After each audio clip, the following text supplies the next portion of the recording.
अस्सलाम वालेकुम दोस्तों। आज हम डिस्कस कर रहे हैं जे थॉमसन एटॉमिक मॉडल। दोस्तों 19वीं सदी के आखिर में साइंटिस्ट ने ये एक्सेप्ट किया था कि मैटर कंसिस्ट ऑफ एटम्स, यानी उन्होंने ये बात मान ली थी कि मैटर जो है वो एटम्स पे मुश्तमिल है। लेकिन साइंटिस्ट को एटम्स के बारे में कुछ पता नहीं था।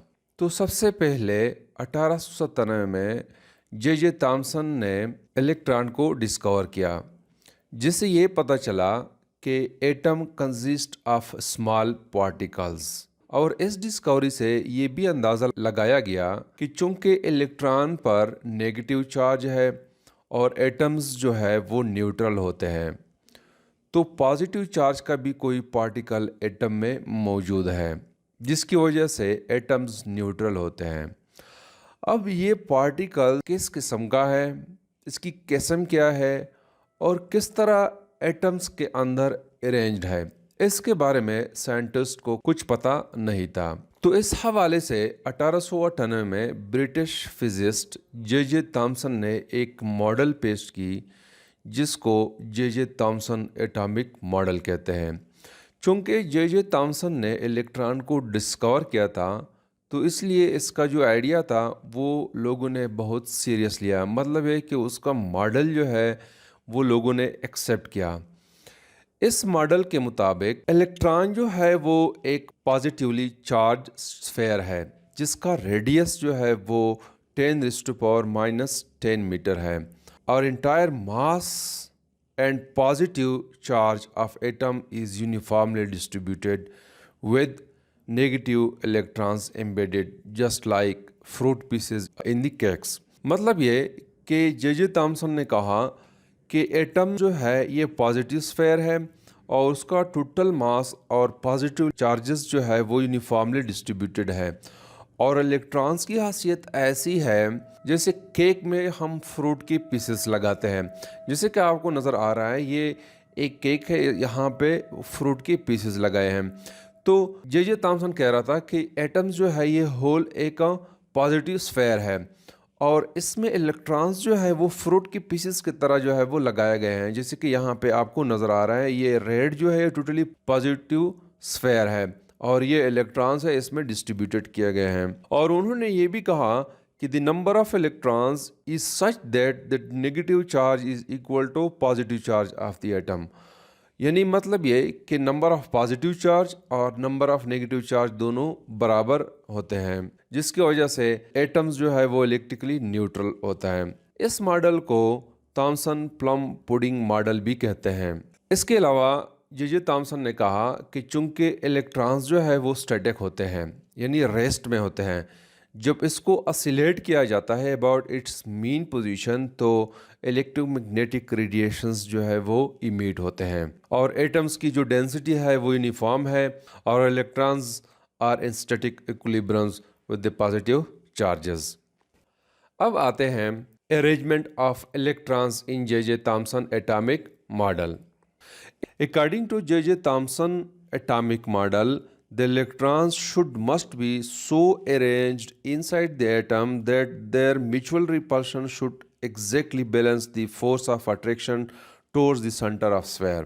मतलब ये कि इलेक्ट्रॉन्स की अरेंजमेंट ऐसे होनी चाहिए कि दो इलेक्ट्रॉन्स के दरमियान जो फोर्स ऑफ रिपल्शन है वो बैलेंस होना चाहिए with the force of attraction towards the centre. और उन्होंने ये कहा कि अगर हमारे पास एक एटम है और उसमें सिंगल इलेक्ट्रॉन है, जैसे कि हाइड्रोजन एटम है, तो उस सिचुएशन में electron should be situated at the centre पे होना चाहिए, और इस पे जो फोर्स है वो तमाम साइड से इक्वल होना चाहिए, जिसकी वजह से the electron should be at rest और हेयर। दूसरी बात उन्होंने कहा कि अगर हमारे पास एक एटम है और उसमें 2 इलेक्ट्रॉन्स है, जैसे कि हीलियम एटम है, तो electron should be arrange eight equal distance from the centre. जैसे कि आपको यहाँ पे नज़र आ रहा है, अगर ये सेंटर है तो यहाँ सेंटर से यहाँ तक का डिस्टेंस और इस सेंटर से यहाँ तक का डिस्टेंस जो है वो इक्वल होना चाहिए, ताकि इनके दरमियान जो फोर्स ऑफ रिपल्शन है और सेंटर की तरफ जो फोर्स ऑफ अट्रैक्शन है, दे बैलेंस ईच अदर। सिमिलरली अगर एक एटम है और उसमें 3 इलेक्ट्रॉन्स है, जैसे कि लिथियम एटम है, then the 3 electrons should be at the corners of the symmetrically placed equilateral triangle। यानी इस तरह symmetrically distribute हो कि वो equilateral triangle बना ले, ताकि फोर्स ऑफ अट्रैक्शन और फोर्स ऑफ रिपल्शन जो है वो बैलेंस कर सके, जिसकी वजह से इलेक्ट्रॉन्स जो है वो स्टैटिक रहें। तो this was the arrangement of electrons in J Thomson atomic model. तो दोस्तों इस मॉडल के कुछ ड्रॉबैक्स है, उस ड्रॉबैक्स को हम डिस्कस करते हैं। तो सबसे पहले हम रदरफोर्ड के एक्सपेरिमेंट को थोड़ा सा डिस्कस करते हैं। रदरफोर्ड ने 1911 में एक एक्सपेरिमेंट उन्होंने परफॉर्म किया, जिसमें उन्होंने अल्फा पार्टिकल को बम्बार्ड किया ऑन गोल्ड फॉयल। तो आफ्टर बम्बार्डमेंट उन्होंने देखा कि most of the alpha particles pass through the gold foil और फ्यू जो है अल्फा पार्टिकल दे कैम बैक, यानी डिफ्लेक्ट होते हैं।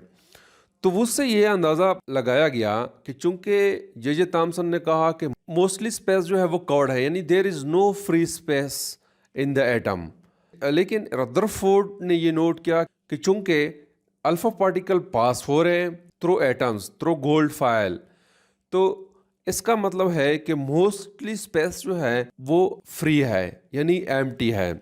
और दूसरी बात यह है कि जे थॉमसन का मॉडल जो है वो रिजेक्ट किया गया due to some other reason. उसमें से एक रीज़न ये भी है कि वो हाइड्रोजन स्पेक्ट्रम को एक्सप्लेन नहीं कर सकता, चूँकि in case of one electron अगर हम इस इलेक्ट्रॉन को ऑसिलेट करें तो एक हास टाइप की एनर्जी इट विल इमिट, तो हमारे पास स्पेक्ट्रल लाइंस जो है वो ओनली वन स्पेक्ट्रल लाइन जो है वो हमें नज़र आएगा, लेकिन हाइड्रोजन स्पेक्ट्रम में बहुत सारे लाइंस हैं।